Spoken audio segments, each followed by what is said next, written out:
ஓம் நம சிவாய.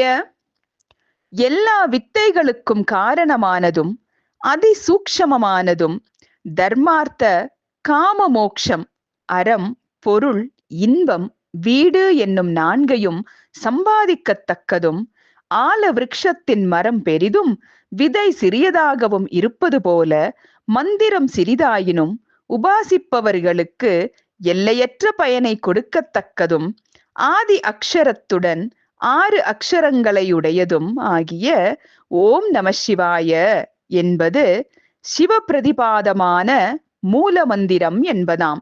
உலகத்திலுள்ள சூக்ஷ்ம மந்திரங்களும் அலங்காரார்த்தமான விசேஷ மந்திரங்களும் இந்த சிவமந்திரத்தில் அடங்கியிருக்கின்றன.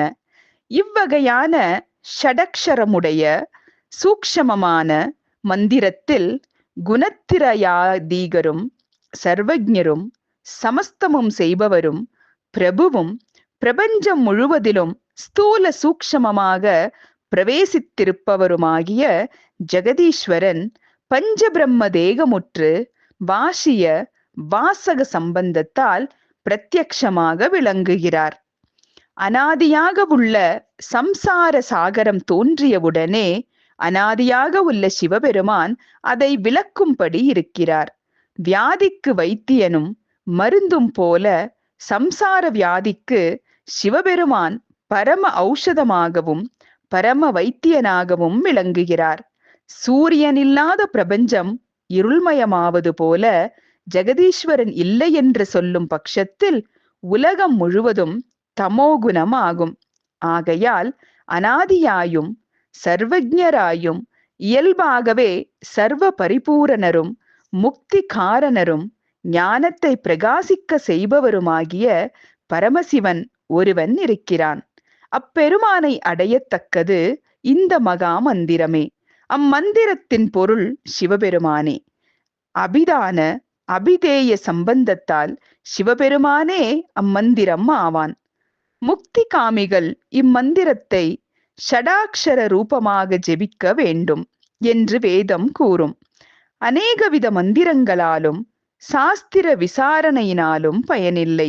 இம்மந்திரம் ஸ்திரமாக மனத்தில் இருக்க பெற்றவன் யாவற்றையும் வாசித்தவனும் யாவற்றையும் கேட்டவனும் யாவற்றையும் அனுஷ்டித்தவனும் ஆவான். இம்மந்திரத்தை எப்போதும் பயின்றவன் உலகத்தில் பரமசிரேஷ்டன் ஆவான். மற்ற ஞானமும் கல்வியும் தவமும் யாவும் இம்மந்திரத்திற்கு 16இல் ஒரு கலைக்கும் ஈடாகாது. இந்த மந்திரம் சிவஸ்வரூபம் என்று உறுதி கொண்டிருக்கும் வரையில் அவன் பரமபதத்தில் இருப்பவன் ஆவான். இவ்வாக்கியம் விதிவாக்கியமேயன்றி அர்த்த வாக்கியம் அன்று. இது சத்தியம்.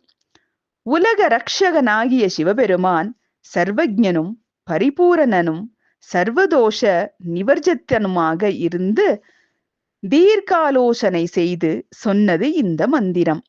உலக கர்த்தாவாக இருக்கும் இறைவன் புண்ணிய பாவ பயன்களை உண்மையாக சொல்வானேயன்றி அபத்தமாக சொல்ல மாட்டான்.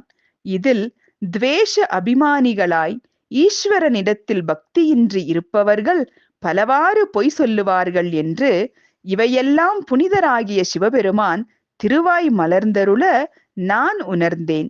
இவை அனைத்தும் பிரமாணம். இதில் சிறிதும் சந்தேகம் இல்லை. பெரியவர்கள் சொன்ன விஷயங்களை ஈஸ்வர வாக்கியமாக நம்பி நடக்க வேண்டும். ஸ்ரத்தையில்லாமல் அஸ்ரத்தையாயும் பிரமாணமாக கொள்ளாமல் சந்தேகிப்பவன் அதோகதி அடைவான்.